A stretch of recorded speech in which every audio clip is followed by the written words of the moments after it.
Hello and welcome to the Erlang Solutions monthly webinar. My name is Mladen Miličić and I'm the VP for EMEA region here at Erlang Solutions.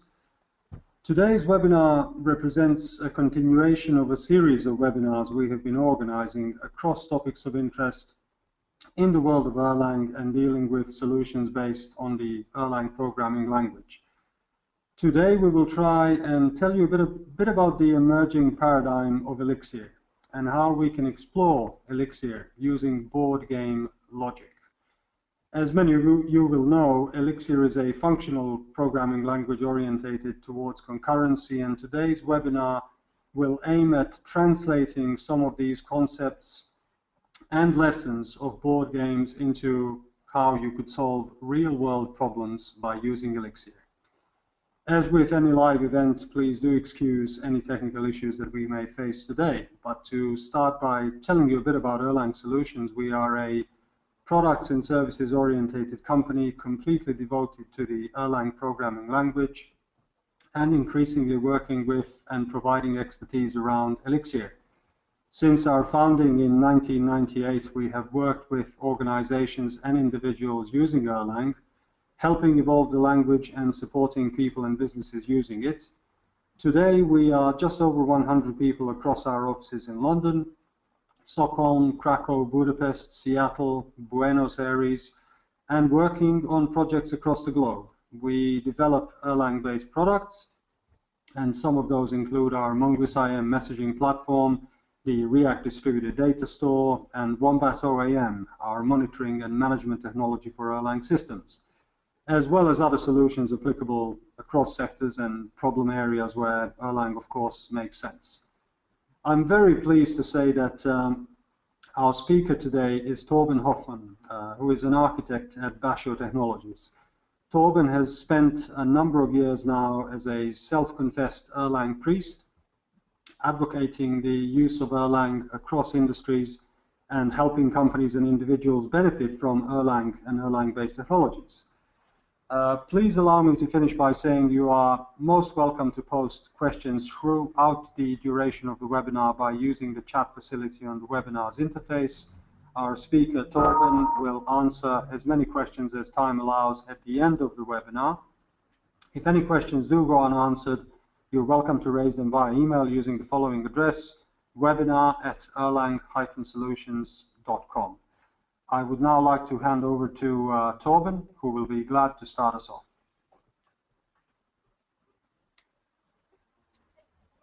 Thank you, Mladen.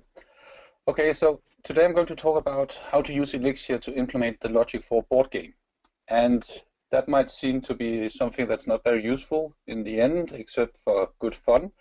But actually, taking something that has a very strict definition and then trying to implement it in a programming language using the paradigms of that programming language will teach you something about how that language is supposed to be used. And then it actually turns into something you use in real life, and of course, even more so if you're implementing board games in computer languages for a living. So in order to become a Beamster, and a Beamster is anybody working with languages on the Erlang virtual machine, the Beam, you need to be ready for it, and I hope that that people with epileptic attacks will look away, but the rest of you take a deep breath and then be ready to feel the love of the Beam. Just be ready and then soak it in. Just soak it in. You are now about to be ready to say, I love Beam, I love Beam. You'll be there in a few seconds, and hopefully the rest of the slides will help you transfer into becoming a real Beamster. Good. Everything on the Beam revolves around the golden trinity of Erlang. So that's the notion of share nothing, fail fast, and failure handling. So you have processes that do not share anything. They send messages to one another. You have fail fast. If you don't know what to do, you kill yourself or you kill others. And if you run into something with things failing, you have failure handling on top of it. But today I will focus on the share nothing part, because that's the first scary part about getting onto the Beam, understanding how you make these processes with message passing work for you and actually design systems. And then it comes down to concurrency, and this is a thing Bodil Stokke said at the keynote at the Erlang User Conference in 2015. Node.js has an interesting approach to concurrency. It's by having none. And that means that in movie terms, we're back to Highlander. And this is also how you have to think about cooperative multitasking as they have it in languages like Node.js. There can be only one. So if there's one guy wanting to do something, one process, it'll make everybody else starve until that process has done its work. So that's not very, very nice. But then it comes to the Beamster concurrency. That means you need to have a ton of lightweight processes. And the equivalent movie-wise here, where you just need to find, let's have a lot of good things happening spontaneously and things just works out. I haven't found a movie for that. If you find a movie for that just has this good things happening all over the place, please send me a link and I'll see it. But in terms of having things that just multiply, especially after midnight, we actually have little gremlins here. So this is think of your processes. They just multiply all over the place. Some of them are not as pretty as the others. I'll give you that. And eventually you'll end up having so many that you need a manager. And this is how a manager process should look like in your mind. And then you have other processes that are trying to work together to achieve something.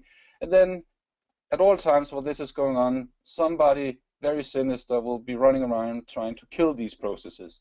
So these are all things that we need to take into account when we design things. Lots of processes, somebody has to manage all of that, and then killing will happen, processes will die. So we need to deal with all of these things.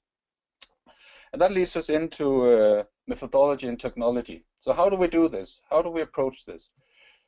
One thing here is that UML is not the answer there. And if you want to read a little bit about that, and I'll suggest that you turn to Michael Jackson. There, it's not the singer, it's not the guy doing whiskey books, it's the guy with doing software. And this book has a section on brilliance. You should go read that one. It applies to a lot of us in our daily lives there, and there's a lot of good jewels in that book to be read. So I recommend that one there.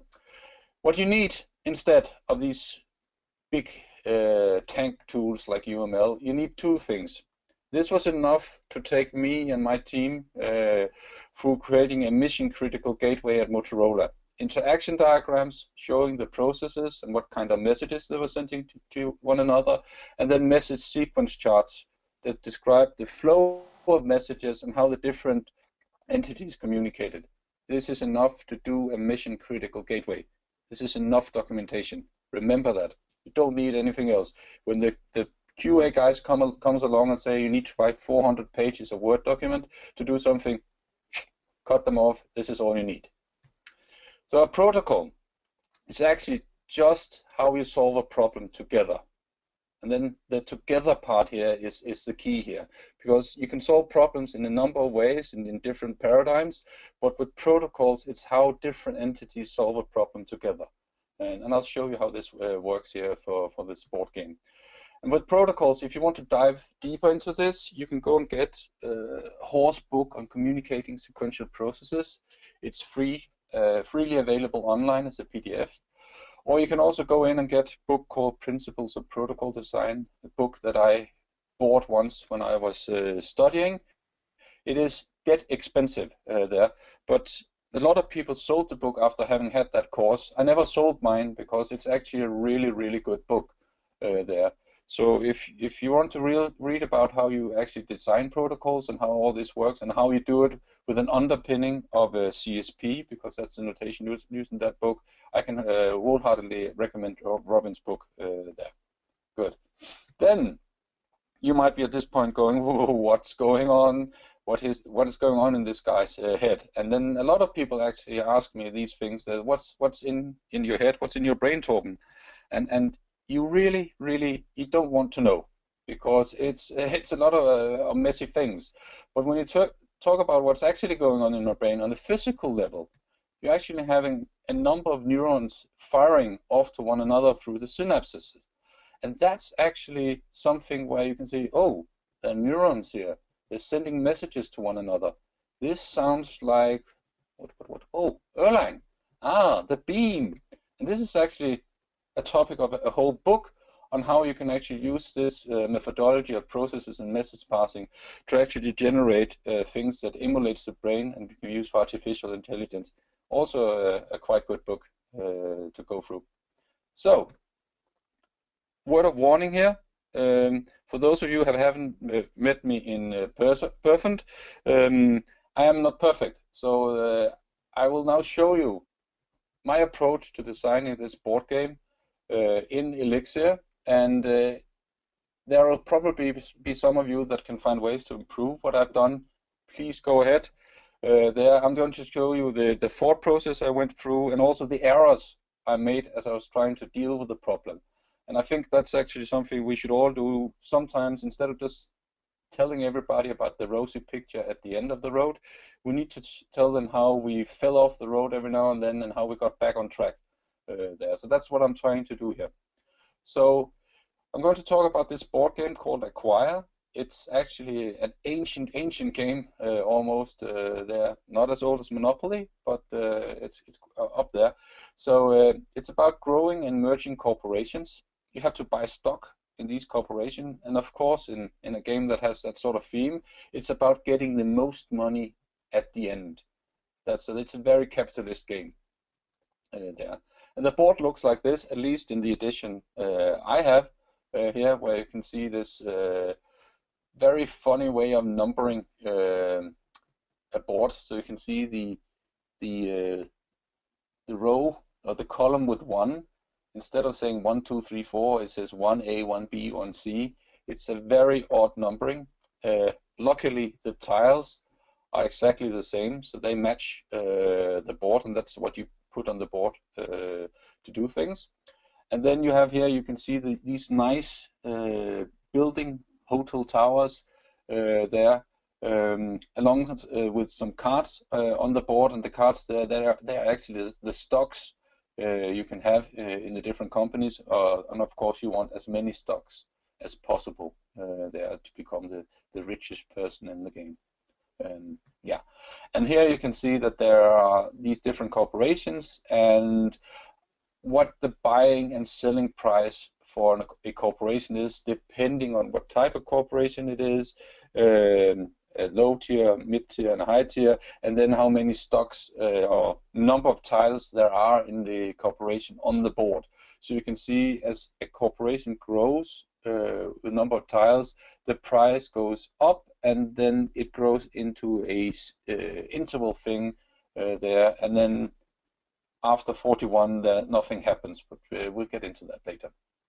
So, move outcomes. So if you place a tile, it can result in a number of different things. So if you put it on an empty space with nothing around it, nothing happens. That's just placing a tile on the board there.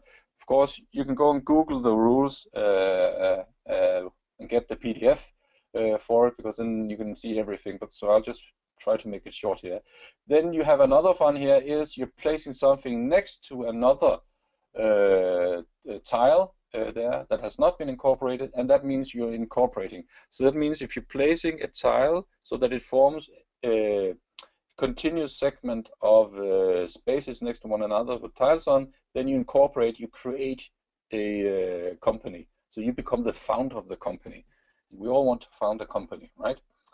And then you have this other thing where you're placing something next to an existing corporation, and in this case, nothing happens, empty spaces on all other sides, so you're just expanding the corporation, making it bigger. And then we come down to the thing that really makes the game funny. This is where you merge two corporations. So if you place a tile that glues together two corporations, then you'll end up with a merger. And as in real life, it's always the big company eating up, and no, eating up is a very bad word to say.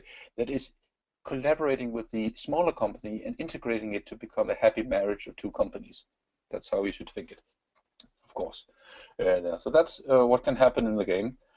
And then the Beamster design for this, and excuse me for not saying Elixir design or Erlang design, but this is just Beamster design. So if you're on the Erlang VM, the Beam, This applies to any language you would use. This would work with most of the languages there without a quirk there. So in this case, I've chosen Elixir. You could do this in Erlang as well. Not much of a difference there. Just keep that in mind. Beamster is on the beam.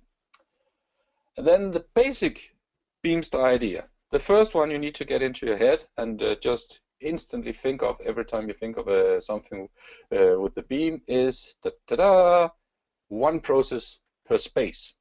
So each space in the board should be one process that will govern whatever happens to that space. Another thing, you should have one process per corporation. So when you created a corporation in the game, a process should be created to deal with whatever happens to that corporation.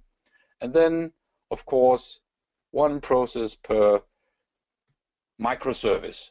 So this is, you can now be totally buzzword compliant by being on the beam. You just have, every time you have a process, and especially if you use this approach of thinking about protocols and interaction here, each protocol turns into a microservices, and then we are as happy as we can be when we play bullshit bingo and other things. Now, the design process that I recommend following, at least the one I'm following there, so you can see how that does. You draw up a message sequence chart for the golden path.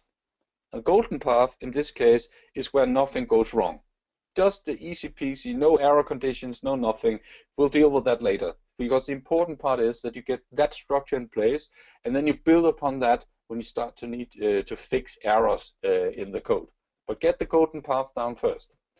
Notation I'm going to use here is like this. So here at the top you have two processes, A and B, and here you have an asynchronous reply. So that's where I'm just sending a message with a fat line between the two processes. And if I want to do a synchronous reply, I'll send off a message, and there'll be a dotted line to going back to the other process with the return for that message one going. And you can draw all these MSCs with a plant UML there.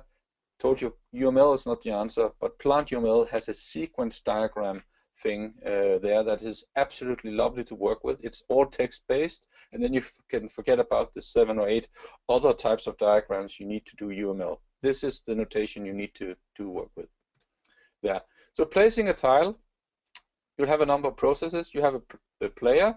He'll send a move tile to the turn process. The turn process will take care of everything related to a player's turn. The first thing a player needs to do is to place a tile. Then the turn will ask the space, what would be the outcome of placing a tile here? In this case, we're taking the easiest case first. No neighbors to the tiles. That's the first one I showed you before. It'll say reply back, nothing happens here. And then the turn tells the player, okay, nothing happened, and you're allowed to buy stocks. That's how you end every turn in your game. You're allowed to buy stocks in the existing corporations, those that have been incorporated. And that's the end of your turn. So this was the golden path, the very easy way of placing a tile. Then we go on to the slightly more, the thing here is you want to make sure that you don't put too much logic into each process. And that means that deal with your own stuff, whatever that is, and leave complicated coordination to others. And this is where you need to iterate on it, because you will not know the limits or the borders to draw between what goes into one process and what goes into others as a coordination thing until you worked a bit with the design. I'm sorry, I cannot give you a full rule on that up front. You need to work with this, but let's have a look at how that would work. So here you have the board, and here, as I told you, there will be a process for each of these. And then I told you something about that we needed to know the neighbors of a space on the board. And that's to figure out if you're gluing something together. So you need to be able to talk to your neighbors. So if we do the inside the box thinking here, then you'd write up a function like this that returns the neighbors for given space on the board. So here you have the corner one, the 1A. It has 2 neighbors, 1B and 2B, and then 1I, that's in the other end of at the bottom of the first column. That has 2 neighbors, 1H and 2I, and so on. And you can see that there's a lot of different things here that you write down. And this was my initial version until I started looking at this and said, I don't like this. This is too complicated. So and the inside box thing is actually also, you can see the code for it here. This is not nice functional code. And there's no metric for it. You just look at it and it doesn't feel nice, because here you're taking the neighboring status and making sure that it has enough of a length there to do the thing. And then you're saying if the neighbor status is nothing, boom, and if it's not, all of this very complicated to figure out there. And you can go in, this code will actually calculate the right thing for a move, but it's not easy to read. So now you need to think outside of the box. Yeah, and I guess you all know this exercise, that you need to connect all 9 dots with 4 straight line segments, and you're not allowed to lift the pen while you do it. And if you try and do all these things, it'll not come to nothing until you realize you need to do something like this down there, and then you draw outside the box. You go down again, and there's 4 line segments connecting all 9 dots. And that's the same kind of thinking we need to apply to the representation of our board acquire. So here, outside the box, you just add extra spaces around the board. So you're just extending the board. Of course, don't do that physically, because then it just starts looking ugly. But in our representation of it, we add extra spaces around the board. And that means the thinking outside the box code actually turns into this. So this massive thing I showed you before here, these neighbors of a square, actually turns into, and we'll get past this one, 6 lines of code. Very easy to read. So there's one common case here where you take any space on the board and then you just get the neighbors back. And some of the things here will be things that are outside the physical board, but they'll still be processes and they will just be empty all along. And that will make the code a lot easier to deal with. And then the pattern matching here, it comes into full play. So here you're asking, you have a function here that returns the neighbor status for a coordinate. Excuse me one second. If its neighbor status returns that the last of the neighbors is full, that means you can incorporate it. And if you have one or more of your neighbors that are incorporated, you take them all of the names out and say, now you need to do a merger between those corporations. And in all other cases, the outcome of this move is nothing. So that's a lot easier to deal with, because you can actually look at the board, look at placing tiles and see, okay, this is how this neighbor status would work out. And this is also how we as humans, we think of this. We instantly think of a pattern to look for when dealing with the rules of the board game. In this case, we have code that very closely mimics those patterns that we see on the board. And that's actually cool that we can get pattern matching to match patterns in the physical world. Again, code that's closer to what we actually think is easier to understand and maintain. And then we need to buy some stocks.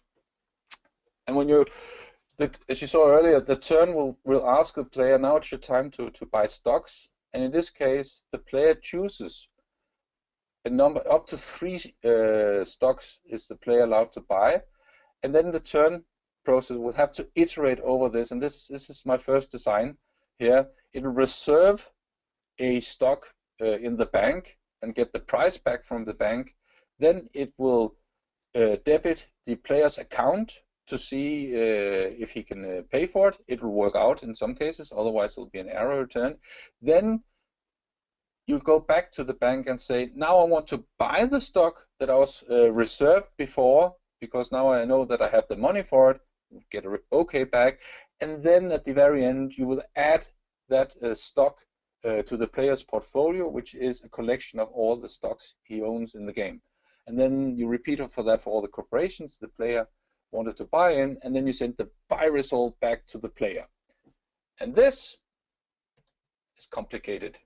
It's way too complicated. You do not want to do it like this. And this is something you realize when you're sitting there and you're writing this up and you go, this is not nice because you start thinking about the code and everything. So I sat down and I thought a little bit about it, and then I came up with this. And I'm pretty sure, we're going with the next thing, I'm pretty sure if you think more about it, you can probably come up with something that's even better than what I have. So in this case, you still have the turn asking the player, buy some stocks, and then you get the buy choices back. And then in this case, we turn some of the logic into something that the bank should manage. So here you have the turn asking to buy a specific corporation for that player, and the bank goes off if it can debit the player's account, i.e. there's enough money in his account to pay for it, that's the OK coming back, the bank will just add that corporation to the player portfolio there. And then at the end, the bank will send back to the turn, it went OK, here's the price, and then you repeat for all the corporations again, and you can send the buy result back there. And you can see here, there are fewer messages going around this one. That's not a measure in itself, but it's very logical when you explain to people how this would work. And it's it feels more logical when explaining. It's probably a better design. And I'm very open to discussing with people how we can make this even better. But this is the best I could come up with at the time when I looked at this. So good. Think about if it gets a little bit too nasty, try and find some other ways. And again, look at here, I'm shifting some of the responsibility from the turn to the bank. And this is where you don't know where the border is between processes in terms of who does what, and you need to iterate to find where the border is. Good. And then when you incorporate things, so that's, you remember, that's where you place a tile space on a tile next to a number of spaces with tiles on already, and then you see here's one field neighbor, no corporations, so you get the incorporate message back from the space to the turn, and then you ask the corporation process, is this incorporable? And then the corporation will say there's this amount of companies not incorporated yet, these are your options to choose from. The turn then asks the player, choose which corporation you want to found, and then at that point you know that this move is going to go ahead. Then you remove the tile from the tiles held by the player. So the player has a process that keeps track of which tile he has on his hand. I think you have 6 at all times there. And then the turn changes state and say, now I'm awaiting the incorporation choice from the player. And this is actually also what happens when you're playing in real life.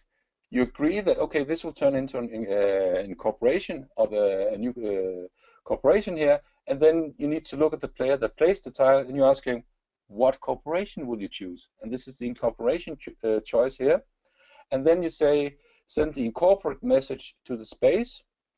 You ask the bank if there should be a founder stock for this corporation. There are some quirky cases where you don't get it there. The bank will then add that stock, the founder stock, to the player's portfolio and tell him that he's founder of the company, and then that will be returned to the players. And then we return to we go to the last part of a player's turn, that's buying stocks, the things we saw earlier. I haven't iterated over this, and because I found that this design actually, I was okay with that. I didn't feel that it was awkward to describe or anything. But again, if you come up with other ideas of how to place responsibility and everything, I'm more than happy to have that discussion. But that will probably be a discussion we should take offline and not in too heavy details at this meeting. But we'll find out. We'll find out there. And then there's the merger, and that's where you place a tile and you end up gluing corporations on the board together there, and that means that the space will look at its neighbor. It knows it has more than one corporation as a neighbor. It will tell the turn that a merger will happen. The turn will ask corporation, are these corporations mergeable? And the corporation will answer back again. Remember, this is golden case. Yes, it's mergeable, and this is going to be the surviving corporation. That's the SC, and the rest will be merged into the big corporation. And then you need to loop over all the corporations that are going to be merged into the new big corporation, i.e. the small ones will be sucked in, and then you need to ask for each player how many stocks does that player have in his portfolio, because that determines who gets the big bonus. The guy that has the most stock in a given company gets the big bonus, and then there's a second bonus, and then nothing there. So that's how you get more money. You have small corporations where you have a lot of stock in that they get merged with others, and then you get a payout there. So that's like being bought up by Facebook for $19 billion, something like that. So you calculate your bonus and you go home happy there.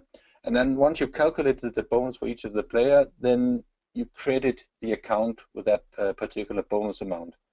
And then again, you need to loop again, because the stocks you used to hold in the now defunct company, you need to decide what you want to do with them.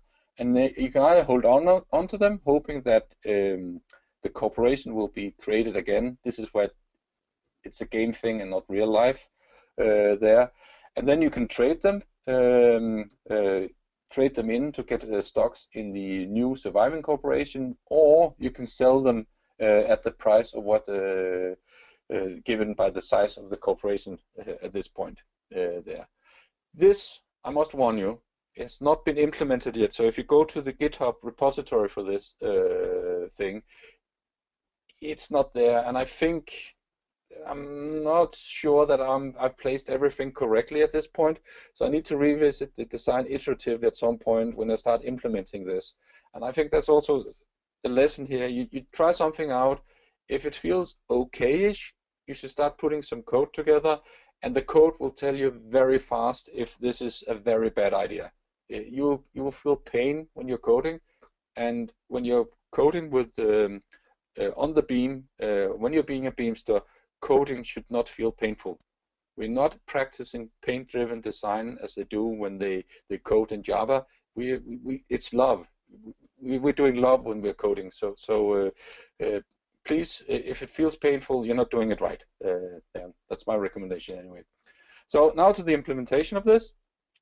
So you always get this thing of, at least when I've talked to people, what should I choose? Because there's a number of standard behaviors in Elixir and also in Erlang, but in Elixir, these are the ones. You have a Gen server, you have a task, an agent, and you have a GenFSM. That's a finite state machine borrowed directly from Erlang. So how do you choose which one to use for a given thing? Because if you choose the wrong one, your code will become painful, and you don't want that. It should be lovely and nice to write your code. So design choices. So you have this spectrum between pure computation and pure state. And on the pure computation, you can do a task. All a task does in Elixir is to compute something you ask it to do, which is nice. On the other end of the spectrum, you have an agent. That's all about state. The only thing it does is to keep state. It doesn't do anything else, any fluffy thing. And then in the middle of all of this, you have a Gen server. Yeah, so you have three choices along this axis there. And then, of course, sometimes a Gen server is just not enough to do things. And that's why you have the GenFSM.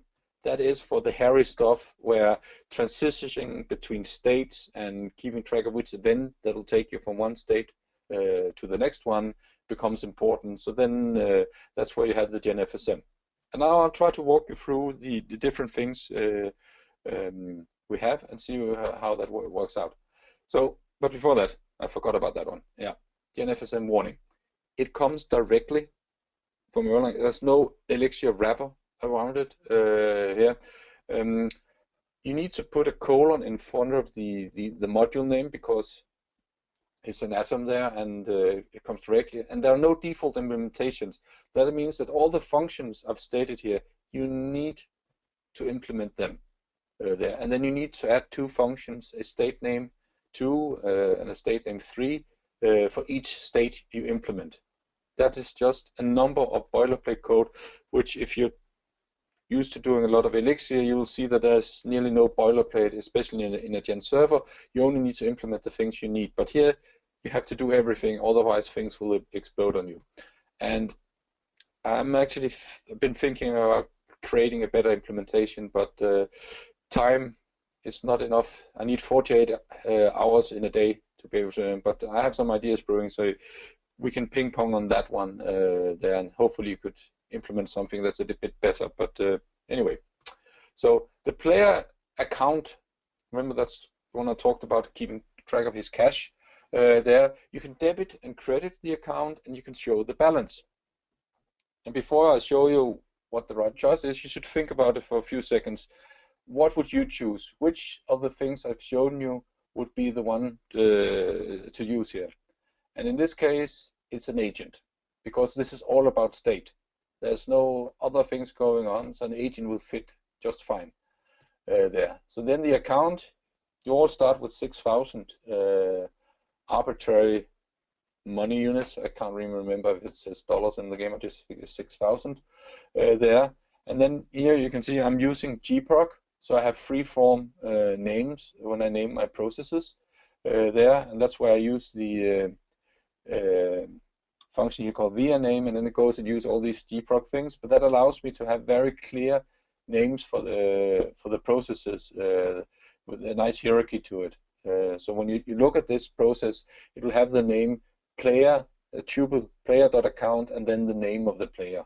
And that's actually pretty nice when you're trying to debug things, that you can have nice names on the processes there. And then you can see the function, the balance is just getting the balance out. And remember, the only thing you keep in the state is the balance there. So that's just returning the state there. And if you want to debit here, you need to do the agent get an update there. You get the name of the bit of the process through the via name, and then you do a handle debit function with the state and the amount that you want to debit. And you can see the handle debit at the end. So if you have more in the account than you want to debit, it's an okay, you can debit that. In other cases, if you're trying to debit more than what's in the account, it's an error. That's very nice code. You separate out the two cases here, and it's easy to figure out. And then if you want to credit something to a player's account, you just make sure that it's an integer and that the amount is greater than 0. And if that's the case, then you just add the amount to the state, and then you can do that through the agent cast function. So that's quite nice and easy to implement. Yeah. And the question here is, can you smell it? Can you smell what this is? Just try taking a deep breath through your nose. Can you smell it? It's a microservice. Yeah, bullshit bingo is now complete. But it's a microservice, and it's just a beautiful little thing there. So then we go on to the space on the board there, and you need to keep track of the status of the space. It can either be empty, full, or incorporated of a certain corporation. You need to be able to show the status, and you need to determine the outcome of a move, depending on what it is you do. And then you can think about it for a few seconds. What would be a good behavior to use for this? In this case, again, it's the agent.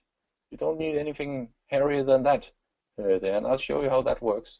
Because then, when you fill it out, we do the same trick as we did before. We do a handle fill function. I use the trick, or not the trick, or but the convention that I do a handle underscore something to deal with something that's in my API there. And then you can see here that the fill will only happen if the move outcome was nothing. You can go back to the rules and look at that there. And then you look around and see if there are any neighbors around. There can only be one here, because otherwise it would be a merger. If there's a neighbor around there, then you join that corporation there, and you tell all your neighbors, because you could be having spaces with tiles on them that are not part of the corporation. You tell them all to join this corporation as well, and then you change your state to incorporate it with the name of that corporation there. And in other cases, if there's no incorporated around, you just change status to now be a full space on the board, and that's it. So that's very nice and easy there. And then I can just tell you, the smell of microservices in the morning, it smells like victory. Yeah. So the player actually consists of a number of microservices. So that means he should be a supervisor. So the player here, well, you have the player.supervisor, then you have the player object, and then you have, sorry, I said object. It's okay. It's the same thing as a process when you're talking Beamster. Yeah, sorry. If somebody got really sick now, I really do apologize. Process, the player process here. And then you have processes at the bottom, the player account, the tiles, and the portfolio holding all his stock there. So that's how you structure this there. And these things being microservices, it's okay. The processes, they're cheap. The Erlang runtime, the Beam, is made to make things cheap. So just have as many processes as it makes sense to have there. It's not going to hurt you. Yeah, it's just going to make your design very good there. And then the player, here there's a start link here, and there you can see that in the init function, I'm creating a number of workers, the account, the portfolio, and the tiles there, and then I start supervising these children, and then we're happy that they all started. So that's nice there. And then I've done a bad thing in my GitHub repo. I have accessed the children's modules through that children's module instead of having the full API for what you can do with the player in the API module. And you should really do that, because you need to hide the sub-processes, because suppose one day you figure out that my initial decision to separate things into these processes, it doesn't make sense anymore. And then if you've tied everything down to these different modules and those processes, you'll have to change a lot of code. So it's better to have the full API in the top level process and then that module defining that, and then have whatever underneath it. It gives you more freedom later on. And again, I apologized up front. I'm not perfect. I should have taken this pill before I did it, but yeah, there you go. So, and then we have the turn. It controls the execution of a turn in the board game, and it interacts with the players regarding choices of what to do. And then you might think to yourself, what behavior should I choose here? And you can almost see it from the different things I've said in the MSCs showing the interaction here. There is some state to it, and that means that this is time to bring out the big Swiss Army knife of behaviors, the GenFSM, because it will encapsulate this and do it in a nice way. So let's have a look at it. So here, you see here's the idle function that actually defines the idle state. So the turn always returns to the idle state, waiting for players to put in a move. And a player will put in a move, saying who he or she is, and then the tile, and then the turn will say, is this the player that's supposed to play right now? So you have a current order of who's next to play there. Then you also do a check that is this tile actually one of the tiles that player has in his hand or hidden from the other players there. If so, then you can handle the move.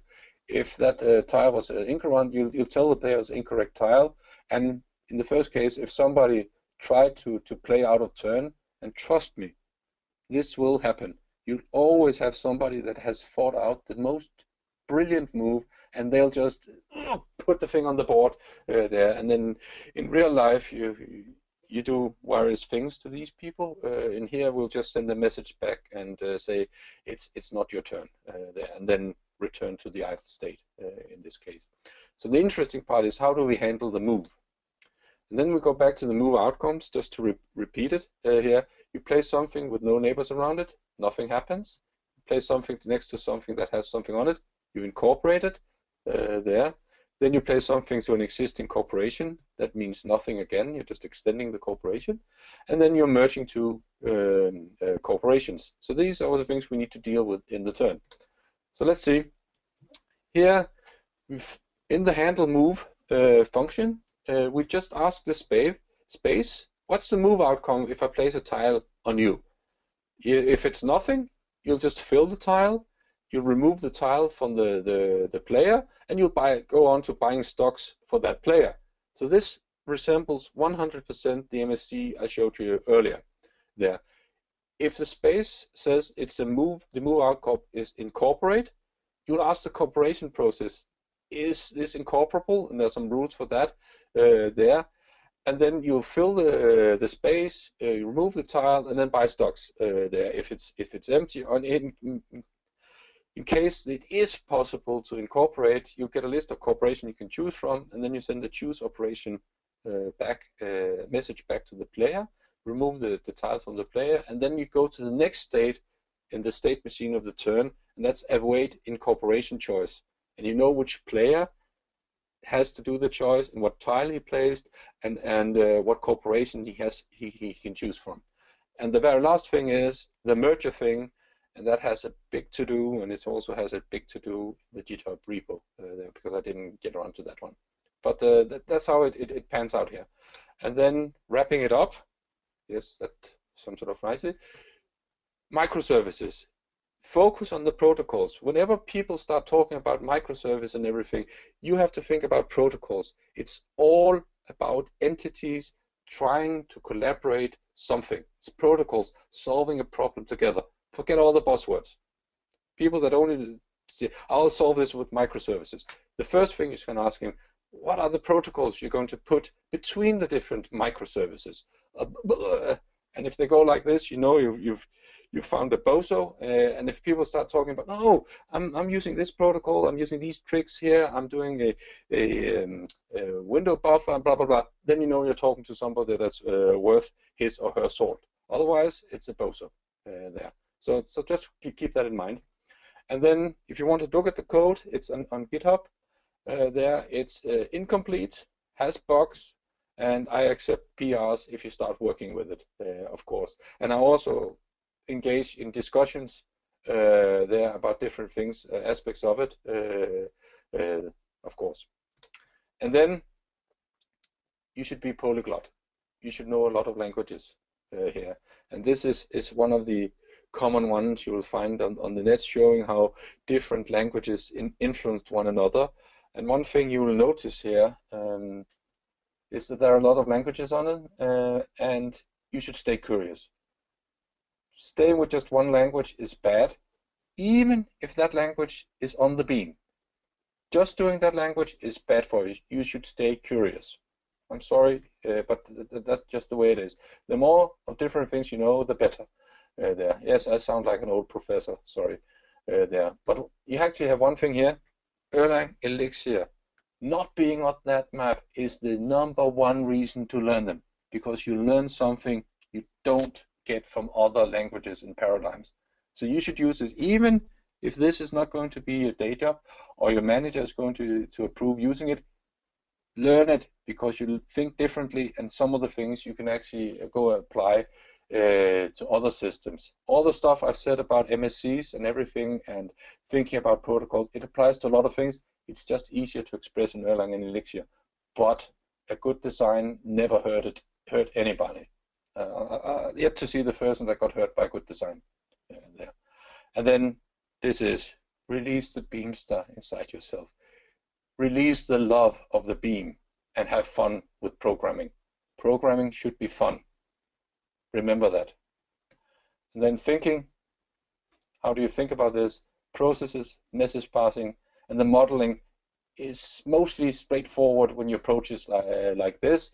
Of course, as I've shown you, you don't get it right the first time, but as long as you move within the confinement of a methodology and a way of expressing your things, the problems will come screaming to your face, and you can get around them and solve them relatively easy this way. And actually, it was great fun writing the things I did write for Acquire, so yeah, that's more to do, and the modeling is actually okay. So yeah.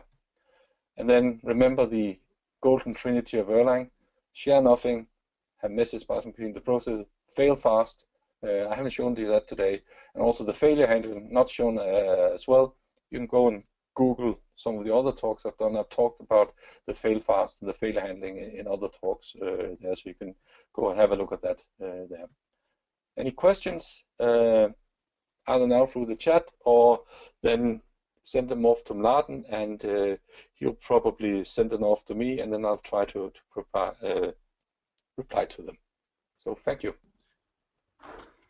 Torben, thank you for a very inspiring talk on Elixir and on Erlang at times. I'm sure that everyone who's participated from the perspective of the audience will join me in thanking you. As it typically goes, we have a very limited time left to get onto some questions, so I'll just get onto them straight away. I'd like to say that we've had over 500 people registered for this webinar, so as you can imagine, we've had a flurry of questions, and we'll answer them on a first-come, first-served basis. So to start with the first one, this question comes from Piotr, and Piotr has, throughout the duration of the webinar, actually said that he felt the question was answered, but I thought for the benefit of others, it should be asked. So the question is, as far as Piotr understands, each process should be responsible for holding a state. What kind of state does turn holds? Oh, Piotr, that's a very, very good question.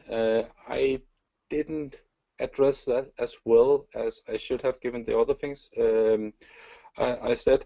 The state that the turn holds depend on the state in the state machine it's in. Yeah, this is getting very meta. But a final state machine goes through a number of different states. I showed you idle and await incorporation choice.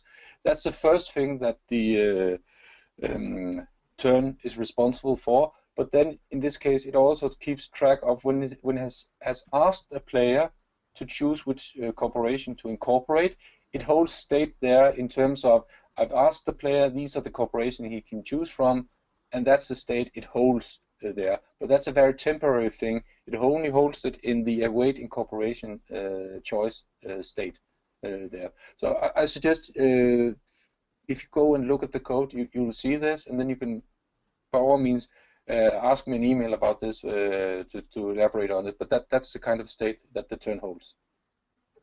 Thank you for that, Torben. Now, I do have to say, I feel obliged to say that many of our audience, without knowing that, what people are suggesting, have actually suggested Minions as a movie example that you asked for.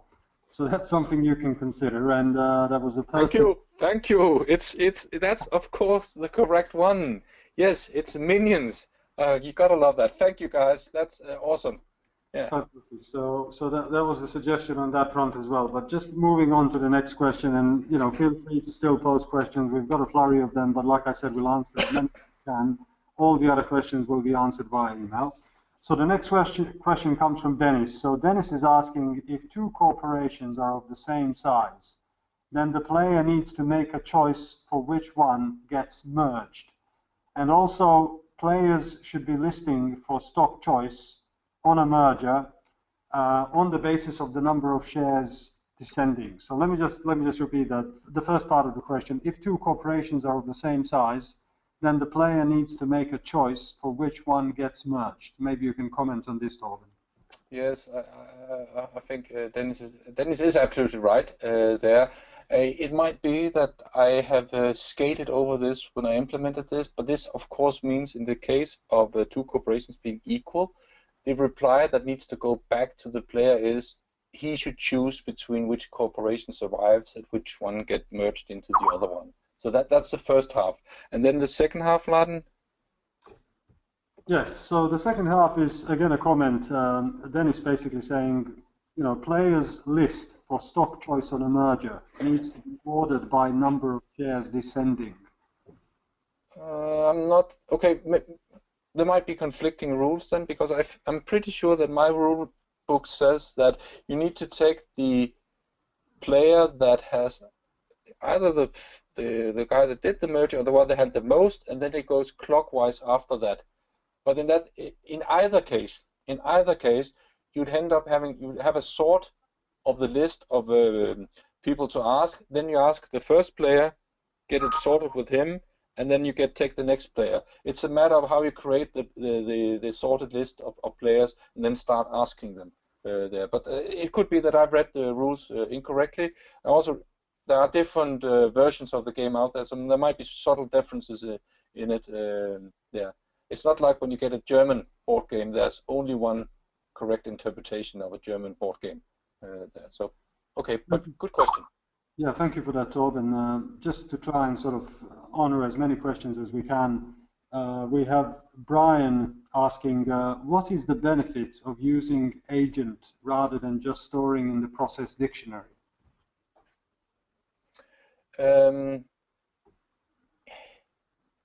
If you store in the process dictionary, you're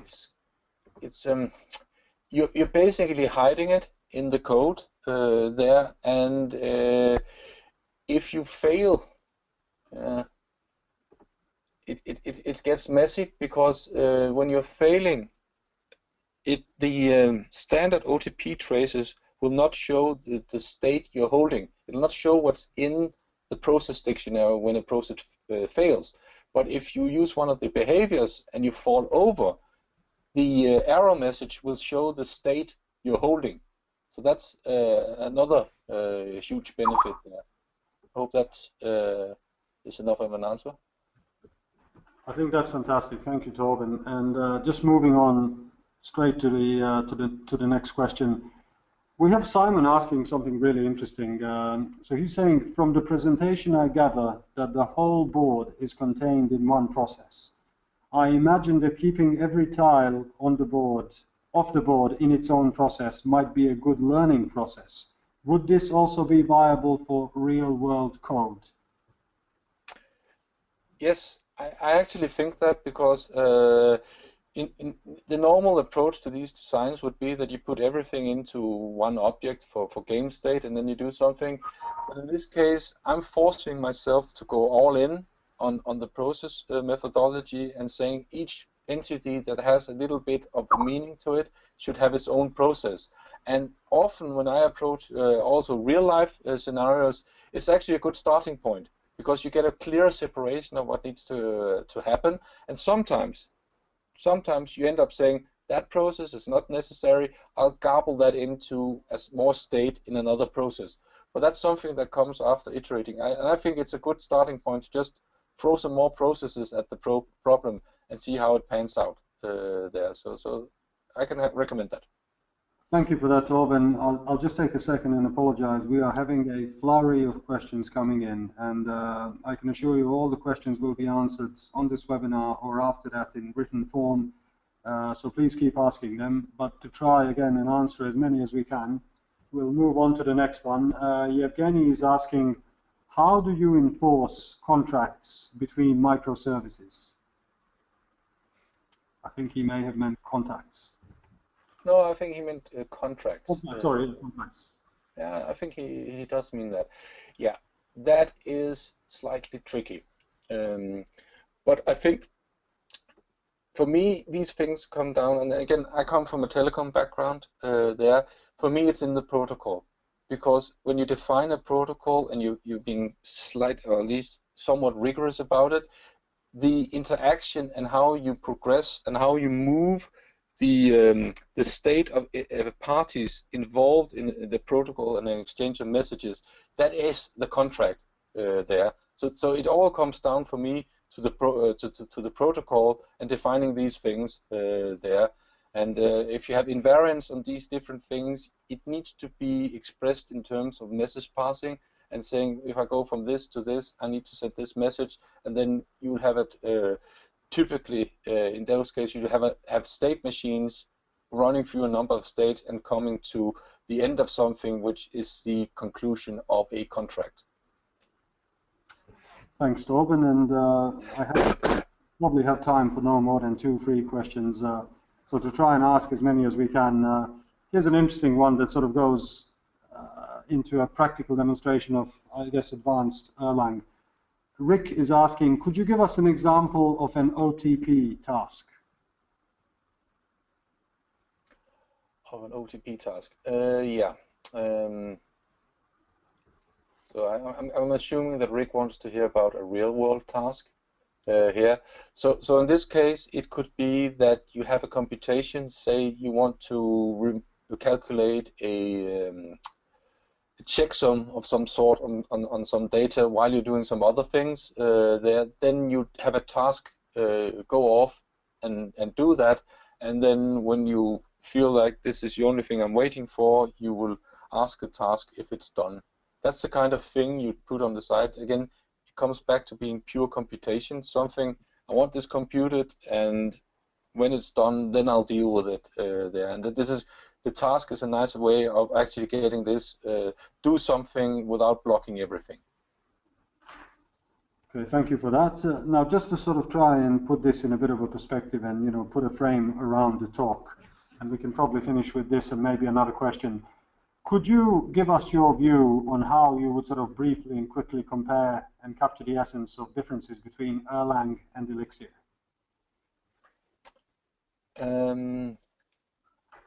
Yeah, Elixir has a huge focus on convenience for the programmer, and by being a separate language and not having to have backward compatibility with a lot of different things, because that is a huge thing with Erlang and the OTP library, you get to innovate more. And I think if you look at the fact that you have task, gen server, and agent as three things to use from, shows that innovation is happening, because you don't have the legacy to carry around. You can innovate more freely on these things and experiment with things. Some things, some of the experiences that have been done in the Elixir world, they will turn out to be a very bad thing.